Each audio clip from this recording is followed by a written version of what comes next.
Welcome back to the Arbitress YouTube channel. In today's class, we are going to learn how to make this beautiful Ankara necktie that we have here. You can use any fabric of your choice to make this. This is what the tie looks like when it is knotted. It's very simple to make. I'll take you through how to cut and sew this in this class. So what you need is your Ankara fabric. You don't need so much fabric. This is all the fabric I'm going to be using to cut the two pieces. It measures around 32 inches by 12 inches. So this is what you need basically. I added interfacing to this so that it can feel a little bit padded, but you can use your fabric as it is. So I'm going to cut out the first piece that I need from this fabric, and I need 7 inches. So I want to cut it on fold. So I'm going to put the fabric on fold, and then I will measure out 3.5 inches. Remember, all I need is 7. So if you are cutting on fold, you cut half of that, which is 3.5 inches. So I'm going to measure all that all around, and then I'm going to use my chalk to mark it to form a straight line, and then when I have it straight, I'll cut it out. So for the first piece, I'm using a fabric of 3 and 7 inches width and 32 inches length. This is also dependent on how wide you want the tie to be, but this measurement is okay for a regular tie. So I have marked the 3.5 inches on fold. I'm going to grab my scissors now, and then I will cut out the piece. So once you cut it out, the remaining part of the fabric, you just keep it, and then you use it to cut the second piece of your Ankara.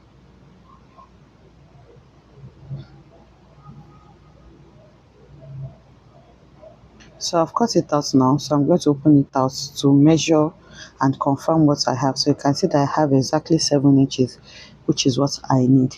So once you have the 7 inches, you're going to go to one end of the fabric, and then you measure the same 7 inches downwards.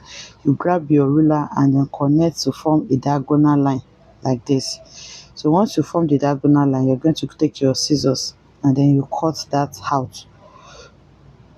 So after cutting it out, you're going to fold the fabric over like this, and then take it to your sewing machine and sew it.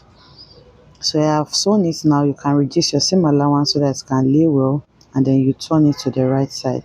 Make sure that you bring out the edges very well so that it can come out sharp. So once you bring it out, you can go ahead and iron it so that it can be flat. You can see I've ironed this. Now I'm going to fold it into two. So you can see I'm folding it. What you are concerned about is that edge. Make sure that the edge is folded into two and it's sharp.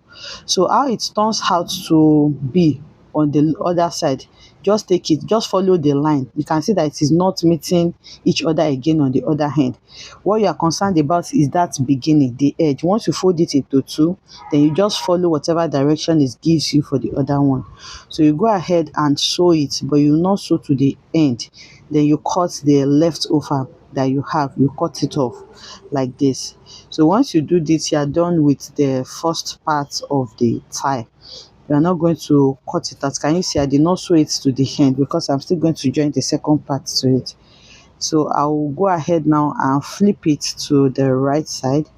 And when you flip it to the right side, the seam, the place where you join it is going to be at the center. You're going to arrange it and push it to the center, and then you iron it very well. You iron it really flat before you go ahead to cut the second piece.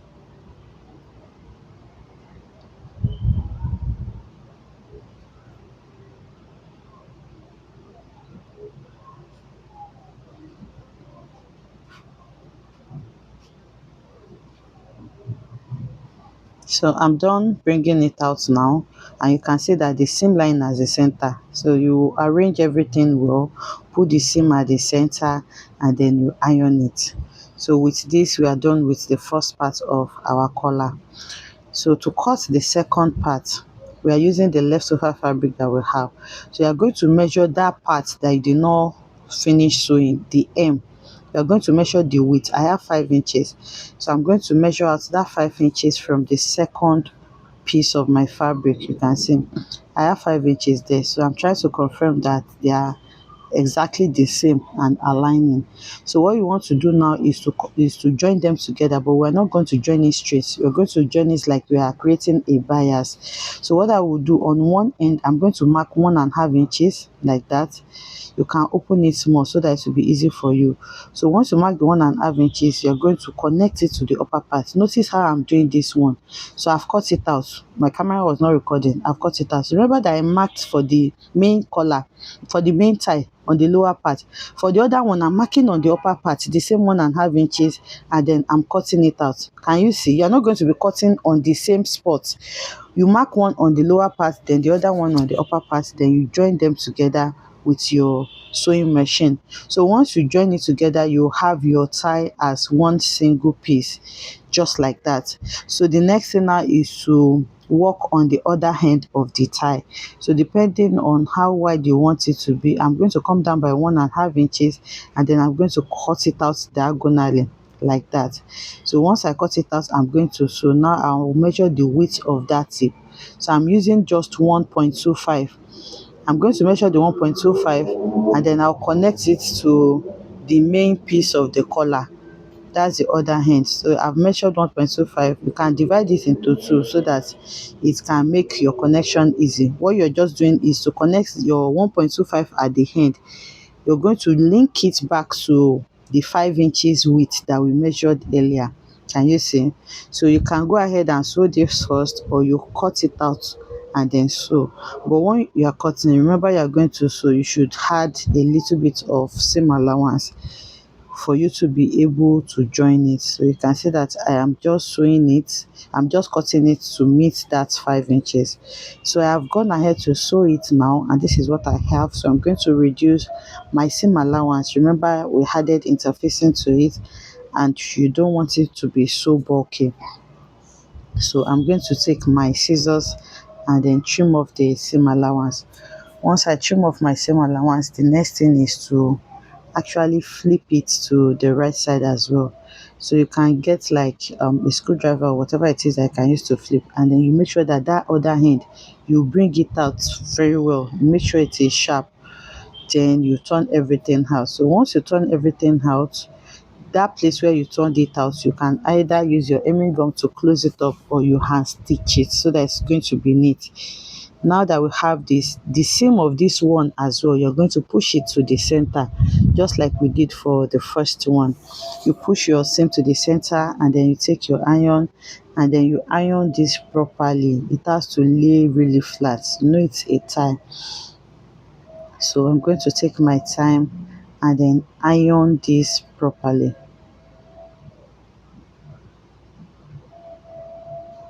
Make sure that the same line that you have there is at the center.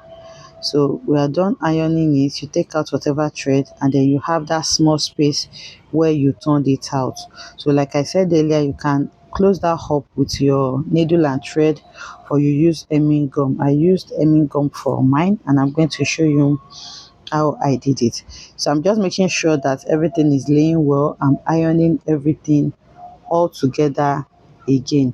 So once you are done with your iron, if you are working with hemming gum, I'm going to bring my hemming gum now, and then I'm going to use it to close it up.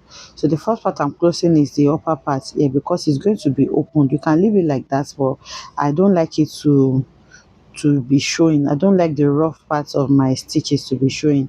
So I'm going to tuck my hemming gum inside there, but make sure that it's well tucked. Remember, if you apply it on it, it's just going to be spilling everywhere. So I'll make sure that I can reduce it. Just make sure that you tuck it in very well, and once it is properly tucked in, you apply your heat, and it's just going to seal up that place for you. Can you see? So it is sealed now.